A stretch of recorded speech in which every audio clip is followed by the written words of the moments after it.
Hi అండి, అందరూ బాగున్నారండి. నేను బాగున్నాను. ఈరోజు అయితే నేను క్యారెట్ ఫ్రై చేస్తున్నానండి. చాలా బాగుంటుందండి. ఒకసారి మీరు కూడా ట్రై చేయండి. ఎలా వచ్చిందో కామెంట్ చేయండి. ముందుగా పచ్చెనగపప్పు నానబెట్టించుకోవాలండి. తర్వాత క్యారెట్లు చెక్కేసుకొని కోర్ తీసి పక్కన పెట్టుకోవాలండి. స్టవ్ మీద బాండి పెట్టుకొని తగినంత ఆయిల్ వేసుకొని పోపు దినుసులు, పచ్చిమిర్చి, కరివేపాకు వేసుకొని వేపుకోవాలండి. అవి వేగిన తర్వాత నానబెట్టి ఉంచిన పచ్చెనపప్పు కూడా వేసేసుకుని వేపుకోవాలండి. బాగా వేగిన తర్వాత తురుముంచుకున్న క్యారెట్ తురుము అందులో వేసేసుకుని బాగా కలుపుకోవాలండి. బాగా మగ్గాలి. ఇది మగ్గిన తర్వాత పసుపు, కారం, ఉప్పు సమానంగా చూసి వేసుకోవాలండి.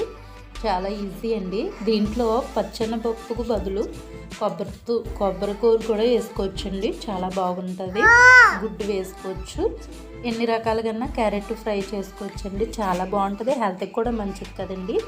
మళ్ళీ పెరుగుతోని క్యారెట్ పెరుగు పచ్చడి చేసుకోవచ్చండి. చాలా బాగుంటుంది. మీకు నచ్చితే లైక్ చేయండి, షేర్ చేయండి, సబ్స్క్రైబ్ చేసుకోవడం మర్చిపోకండి.